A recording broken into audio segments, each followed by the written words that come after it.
여러분 안녕하세요, 황닭입니다. 오늘도 여러분의 몸편 만편한 하루를 위해서 또 동영상을 한번 좀 켜봤습니다. 오늘 알려드릴 내용은 이제 우울증에 관련된 내용이에요. 코로나 블루라고 이제 대부분 이제 아실 텐데요. 코로나19 이제 확산 때문에 집에만 이제 있고 좀 바깥 활동을 적게 하면서 이제 우울증에 좀 시달리시는 분들이 좀 많아졌습니다. 근데 이제 하루에도 내가 우울한 느낌은 당연히 느낄 수가 있어요. 그건 이제 우울증이 아니거든요. 근데 이제 이 우울한 증상이 나의 삶을 방해할 정도 이제 심할 경우에 있어서 우울증이라고 진단을 합니다.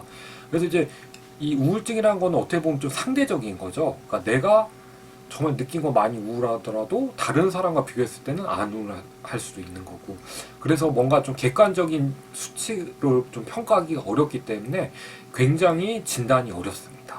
예전에 이제 우울증을 진단하려면 여러 가지 설문조사를 거쳐야 되고, 그걸 이제 종합하고 또 그게 또 몇 개월 이상 지속돼야 되고 굉장히 좀 복잡했습니다. 그래서 이제 쉽게 우울증이 내가 있느냐 이게 진단하기가 좀 어려웠었는데요. 접근하기도 어려웠었고요.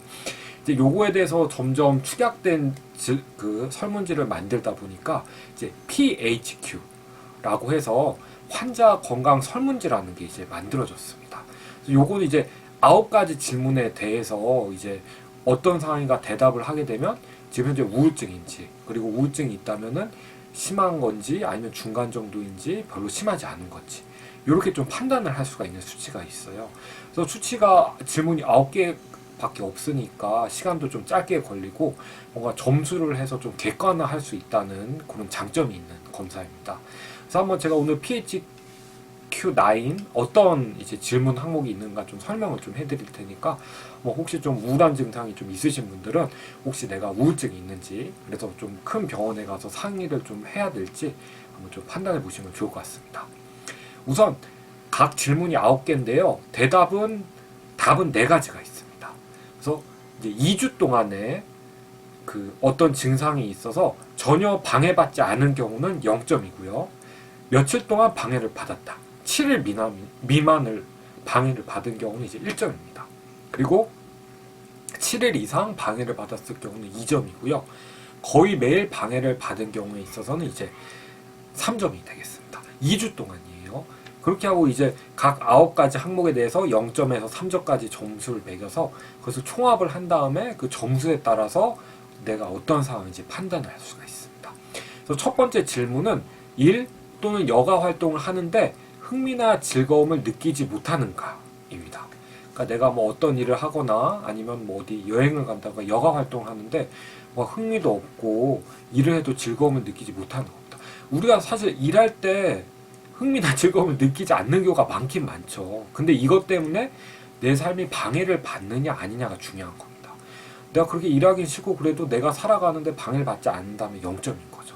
근데 이제 내가 일하는 데 있어서 너무 흥미도 없고 즐거움이 없어서 내가 삶을 사는 것조차도 어렵다, 생활하는 것도 어렵다, 그럼 매일 그렇다, 그럼 이제 3점인 거죠. 자, 이제 어떻게 점수를 매긴지 알겠죠? 자, 두 번째 질문입니다. 기분이 가라앉거나 우울하거나 희망이 없어.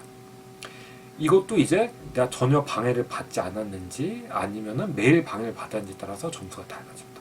내가 뭐 약간 뭐 슬픈 영화를 본다던가 뭔가 친한 친구와 오랜만에 만났다가 헤어졌다던가 이러면 이제 우울한 거는 느껴지죠, 당연히. 근데 이게 얼마나 오래돼서 나를 방해할 정도냐, 이거에 대해서 판단하는 겁니다. 그래서 방해할 정도가 아니면은 이건 우울증이 아니고 우울한 뭐 사파라고 표현을 하는데요. 뭐 우울한 게 잠깐 있었다, 이렇게 생각을 하시면 되겠습니다. 그러니까 반대로 우리가 항상 즐거우면은 이제 막 웃고 업돼 있으면 이제 조증이라고 하는데요. 우리가 기분 좋게 있으면 항상 웃고 업되는 거잖아요. 근데 그런 게 없는데도 불구하고 그렇게 되고 그게 내 삶을 방해한다, 이러면 이제 조증인 겁니다. 우울증도 이렇게 판단하는 거고요. 자, 세 번째 질문. 잠이 들거나 계속 잠을 자는 것이 어려움 또는 잠을 너무 많이 자. 이 잠을 자는 게 어렵거나 또 너무 많이 자는 것도 우울증의 하나의 증상이 될 수가 있습니다. 자, 네 번째. 피곤하다고 느끼거나 기운이 거의 없어. 이제 피곤하다고 하시면 혹시 우울하다고 여쭤보시면은 난 우울증 없대 이렇게 얘기하시는데요. 피곤한 것 자체도 우울증이 나타나는 증상 중에 하나입니다. 그래서 꼭 피곤할 때는 뭐 갑상선이나 간 이런 게 안 좋다 이것만 생각하지 말고 혹시 내가 좀 우울증이 있는가 이런 거에 대해서 pH9 테스트 꼭 해보는 게 좋습니다. 그리고 다섯 번째 질문, 입맛이 없거나 또는 반대로 과식을 하는 경우 이것도 우울증의 증상으로 하나 나타날 수 있습니다. 여섯 번째, 자신을 부정적으로 보는 경우입니다. 나를 실패자라고 느끼거나 또는 자신 또는 가족을 실망시킨다 이렇게 나를 부정적으로 보는 것 이것도 이제 우울증의 하나의 증상입니다. 자, 일곱 번째, 신문을 읽거나 텔레비전 보는 것과 같은 일에 집중하는 것이 어려웁니다. 요거는 집중하는 것이 어려운 것, 이제, 사실 모든 사람이 나는 항상 집중을 잘해. 이렇게 생각하지는 않죠. 나는 어떤 일 할 때 좀 집중을 못하는 게 있다. 이런 건데, 신문을 읽는다거나 TV를 보는 것 같이 좀 가볍게, 쉽게 집중하고, 오랜 기간 집중할 수 있는 일인데, 그거를 어려워하는 경우. 이것도 우울증의 증상이 하나가 될 수 있습니다. 자, 여덟 번째는요, 다른 사람들이 주목할 정도로 너무 느리게 움직이거나 말을 하는 경우 또는 반대로 평상시보다 많이 움직여서 너무 안절부절 못하거나 아니면 막 들떠 있거나 이런 것도 우울증의 증상 중에 하나일 수 있습니다. 자, 마지막으로 자신이 죽는 것이 더 낫다고 생각하거나 어떤 식으로든 자신을 해칠 것이라고 생각함. 약간 좀 자살을 생각을 하는 거죠. 자, 요것도 이제 우울증의 중요한 증상입니다. 그래서 각 항목에 대해서 0점에서 9점까지 매겨서 3점까지 매기는 거죠. 그래서 최소 0점, 최대 27점입니다. 그래서 이제 각 그 점수를 다 합한 다음에 각 점수에 따라서 어떤 우울증인지 우울증의 단계는 어느 정도인지 판단할 수 있습니다. 그래서 점수가 0점에서 4점인 경우는 최소의 우울 아니면 우울증이 없다 이렇게도 볼 수 있고요. 5점에서 9점인 경우는 경도 우울증 0점에서 9점까지는 좀 우울증이라고 판단하기가 좀 어려울 수도 있다고 해서 이제 국가에서 시행하는 이제 건강검진에선 이 정도면 특별한 언급 없이도 이렇게 그 건강검진 결과지에 나가기도 합니다. 그리고 10점에서 14점은 중등도 우울이고요. 그다음에 15에서 19점은 중증이나 중등도 우울입니다. 그리고 이제 20에서 27점이 되면은 중증 우울로 볼 수가 있습니다. 특히 이제 10점 이상으로 점수가 나오거나 자살 생각이 있다면 꼭 가까운 의원이나 병원에서 정신건강의학과 전문의에게 진료를 받는 것을 권장드립니다.